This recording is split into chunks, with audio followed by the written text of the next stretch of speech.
Hey, what's going on, everyone? Welcome back to another episode of The Third Floor. My name's Joe, and today, man, we got something to talk about.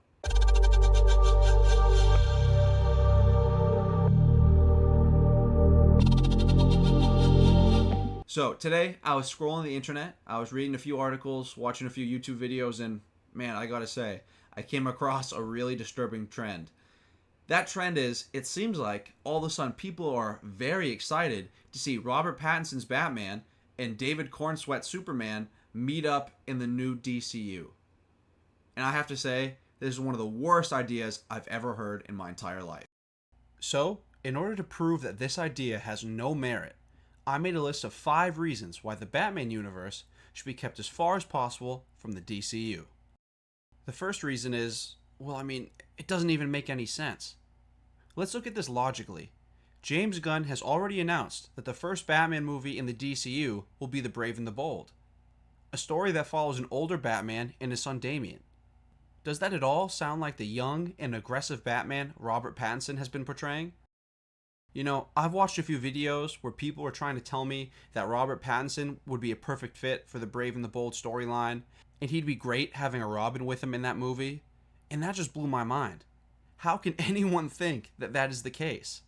At this point in the Batman, he may have realized he needs to be a hero for Gotham, but he's still, and I quote, a nocturnal animal. Bruce still has no desire to find balance between his mission and his life. And he still has no idea who he is when he takes off the cowl. And on top of that, he still hasn't learned to master the rage that is stemming off of the death of his parents. So by no means would he be ready to have any version of Robin with him and be a good influence for him. The second reason is all about creative freedom. Even if it did make sense schedule-wise and story-wise, why would Robert Pattinson or Matt Reeves even want to join the DCU? They currently have free reign to make unique and exciting stories that are surprisingly fresh in a world where superhero content is getting pretty stale. They can tell interesting and complex stories that take a deep dive into the psyche of Bruce Wayne, and they have no obligation to dumb the stories down in order to attract a younger audience. And who knows if that would be the case if they join the DCU. And they certainly don't have to alter their stories in order to accommodate the goofy style of storytelling that James Gunn typically implements. Reason 3 builds right off of the end of Reason 2. The reason is, there are massive differences between the Batman universe and James Gunn's DCU. It's like trying to mix oil and water. It just doesn't work. Whichever way you look at it, either James Gunn or Matt Reeves is going to have to alter their story to fit the others. And why would we want that? There's no reason to ruin something that everybody already loves in order to try and boost the chances of everyone loving this new Superman. James Gunn just needs to spend his time writing a great story and do his casting correctly, and I'm sure the Superman Legacy movie will be a big hit even without the help of Batman. Now I know some of you guys might be saying that Superman and Batman don't have to be polar opposites, because I watched the Justice League cartoon and they were pretty similar, and that show was great. And to that I say, that would be the case if the Batman wasn't so successful. If there hadn't been another Batman movie outside of Ben Affleck's portrayal, then they would be fine to start with a lighter toned Batman who's willing to tag along with Superman on all of their adventures.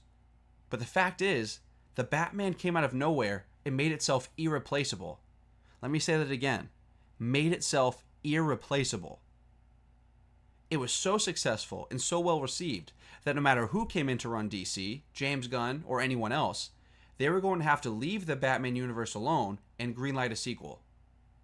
And similarly, they weren't going to be allowed to mix it into the DCU in fear that they might ruin its sequels. The fourth reason is all about Superman. Let's be completely honest here. Mixing these two universes wouldn't do Superman any favors either. He'd be trapped in a hyper-realistic universe, so his powers would be nerfed to the max in order to keep his fellow characters relevant. I mean, just look at Superman and the Arrowverse for reference. If they left Superman at full power and inserted him into the Batman universe, it would defeat the purpose of any potential story they wanted to tell, because he could defeat any villain in milliseconds. But by giving him his own less rigid and realistic universe, you give him room to be at full power, so we can see the Superman that we all know and love. The Superman that can go toe-to-toe with Darkseid and Brainiac. The Superman that bent the Earth to his will in the Injustice storyline.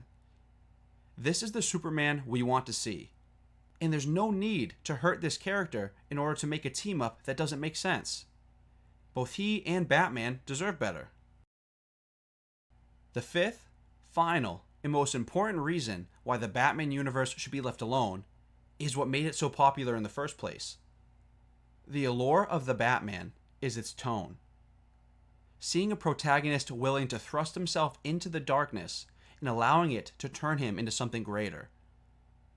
That isolation and that challenge, I think, speaks to many people, especially nowadays where mental health is not as taboo. We as humans, whether inadvertently or not, all find ourselves in the dark during our lifetimes. And when that time comes, we all hope that we will be able to endure and grow stronger by pulling ourselves out. And that is what Bruce is doing in The Batman. He's allowing his pain and suffering to strengthen him so he can help people around him, which in turn helps pull himself out of the darkness as well, whether he wants to admit it or not. By adding a goofy tone or a sidekick or really anything else the DCU has to offer, you'll completely undermine this story and its message, and by doing so, make it far less powerful in the process. The Batman has become a rare occurrence as of late, as in, it's a superhero film that has true purpose other than making money. And I just don't want to see that ruined. I'm not saying I dislike James Gunn or his project with Superman, nor am I saying I never want to see another attempt at a Justice League movie. As a matter of fact, I think James Gunn will do great things for the DCU, and I'm hopeful that he'll eventually lead us to an amazing Justice League film someday. All I'm saying is, this will take time, and we need the right characters.